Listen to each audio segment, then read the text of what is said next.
మీకు పుత్ర సంతానం కలగాలంటేనమ్మా హోమం చేయాలి.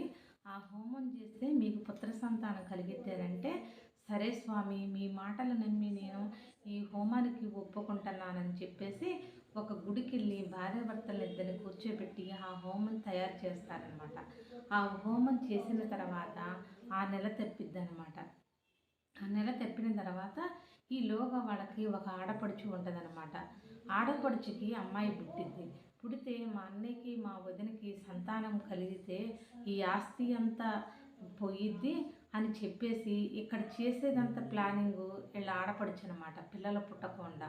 ఈలోగా వాళ్ళ ఇంట్లో పనిచేసే గోపయ్య ఉన్నాడని చెప్పాను కదా, అతన్ని ఎంతో నమ్మకంగా పనిచేస్తూ ఉంటాడు. అతను అన్నం తినకపోయినా కూడా ఈ షావుకారి వచ్చి అన్నం తినరా అని చెప్పేసి పెడుతూ ఉంటాడు.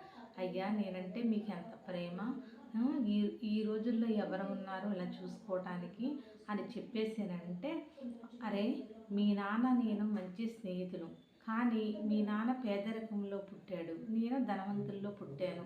అయినా సరే నేను ధనవంతులని నేను విర్రవేయగలేదు. ఆ స్నేహం బంధంగానే నిన్ను చూసుకుంటున్నాను రా అని చెప్పేసానంటే అతనికి ఆనందంతో ఆనంద బాష్పాలు కళ్ళంపడి నీళ్ళు వస్తాయన్నమాట. ఈ కుటుంబానికి నేను ఏదైనా చేయాలి అని చెప్పేసి అనుకుంటే ఈలోగా ఇక అలా ఆవుని చూసుకుంటూ వాటికి మేతలు పెడుతూ ఇంట్లో చూసుకుంటూ ఉంటాడు. ఈలోగా వాళ్ళ ఇంటికి వాళ్ళ ఆడపడుచు వస్తుందన్నమాట. వాళ్ళ ఆడపడుచు ఒట్టి కుళ్ళబోతి మొహందనమాట.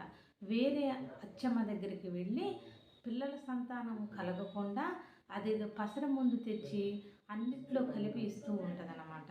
అయితే సరేనని చెప్పేసి వెళ్ళి అంటది కదా, నువ్వు చేసే ప్లాన్ సరే అని చెప్పేసి వాళ్ళ ఆడపడుచు ఏం చేసిద్దంటే ఆ పసర ముందు ఇచ్చే ఆమె దగ్గరికి వెళ్ళి, లచ్చత్త నువ్వు అసలు ఎందుకు ఇచ్చేవి ఇలాంటి పసర ముందు, అలా ఇచ్చినా కూడా మా వదిన నెల తప్పింది, ఏంటి అసలు నీ ముందు పని చేయట్లేదు అని చెప్పేసానంటే, వాళ్ళకి దేవుడు అండగా ఉన్నాడమ్మా, మనం చేసే పాపం పనులకి ఎలా ఉంటుందో చెప్పు, దేవుడు వాళ్ళకి అండగా ఉన్నాడు. సరే నేను ఇంకోటి ఇస్తున్నాను, నేను రవ్వలడ్లు చేశాను, ఆ రవ్వలడ్లలో విషం అది గర్భిణి పోవటానికి ఇస్తా. ఇప్పుడు ఇంకా నెలలు రాలేదు కాబట్టి ఈలోగా అంతం చేయొచ్చు అని చెప్పేసి ఈ రవ్వలడ్లలో నేను ఆ పసర ముందు కలిపాను, వెళ్ళి మీ వదినకి తినిపించు అని చెప్పేసానంటే, సరేనని చెప్పేసి అవి తీసుకెళ్ళి వదిన నువ్వు నెల తప్పావంట కదా, నీకు రవ్వలడ్లు ఇష్టమని చేసి తీసుకొచ్చాను, నా ముందు ఒక 2 తినవా అని చెప్పేసి వదిన్ని ప్రేమగా అడిగిద్ది అనమాట.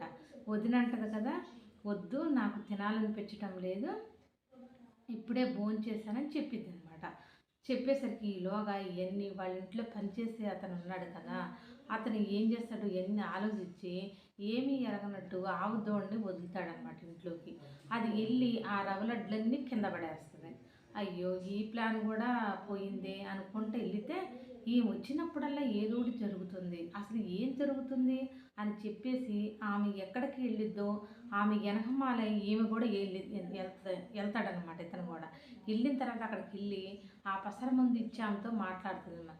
నేను ఇప్పుడు వరకు సంతానం కలగకోకుండా నేను ఎన్నో ప్లాన్లు వేసి అన్నీ చేస్తే నువ్వు ఏంటి ఎలా జరుగుతుంది ఏం చేయాలి అని అంటే, మళ్ళీ పసర ముందు తయారు చేసి ఈసారి ఆవు అరటిపళ్ళల్లో కలిపి ఇస్తుంది అనమాట. ఈ అరటిపళ్ళు తీసుకెళ్ళి ఆవు దూళ్ళకి పెట్టు అని అక్కడికి వెళ్ళిన తర్వాత ఆమెని తిడుతూ ఉంటే ఈలోగా ఇవన్నీ ఆ ఇంట్లో పనిచేసే వ్యక్తి ఉంటారనమాట.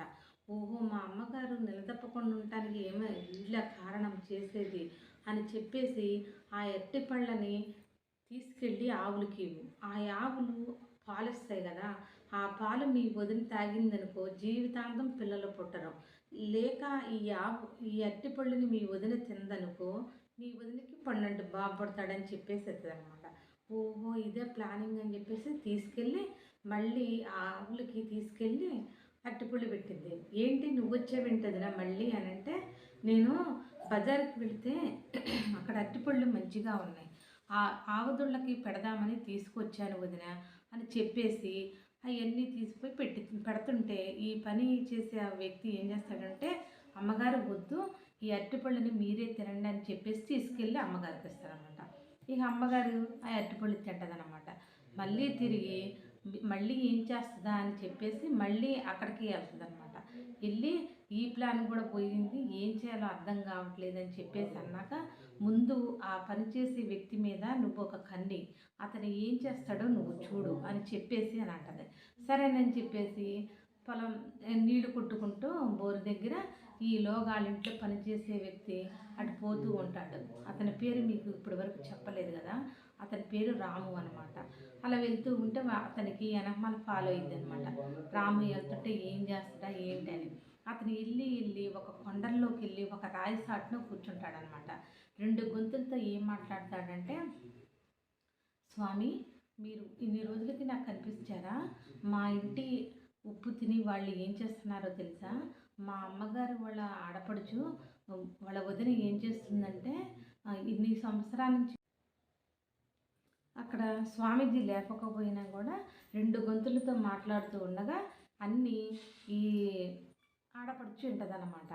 వామ్మో! నేను చేసిన పనులన్నీ అన్నీ రాము తెలుసుకున్నాడు.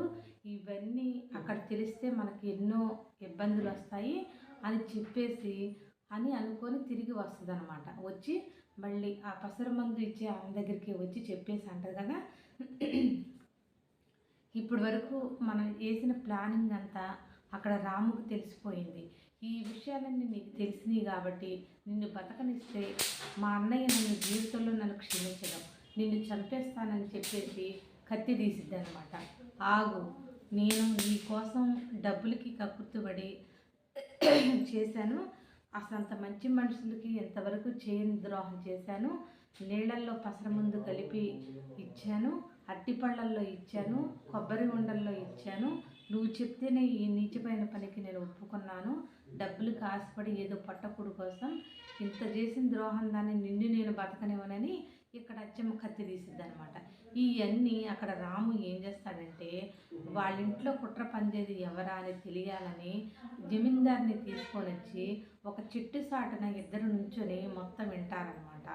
ఇక అప్పుడు వీళ్ళిద్దరూ తెలుసుకొని అప్పుడు ఆ పసర ముందు ఇచ్చాము కూడా అంటది కదా, ఇక నుంచి నువ్వు చేసిన కుట్ర పనులన్నీ నేను సహించను, ఆ కుటుంబానికి అండగా నేనుంటాను, నువ్వు ఈ ఊరు నుంచి పారిపోకపోతే నిన్ను ఈ పసర ముందుతో నిన్ను చంపుతాను అని చెప్పేసి బెదిరించిద్ది అనమాట. వామ్మో, ఇది అన్నంత పని చేసిద్ది, ఈ ఊరిలో నేను ఉండటానికి వీల్లేదు అని చెప్పేసి ఆ ఊరు వదిలి వెళ్ళిపోద్ది అనమాట. వెళ్ళిపోయిన తర్వాత అప్పుడు ఈలోగా జమీందారు భార్యకి మంచిగా పండంటి బాబు పుడతాడనమాట. బాబు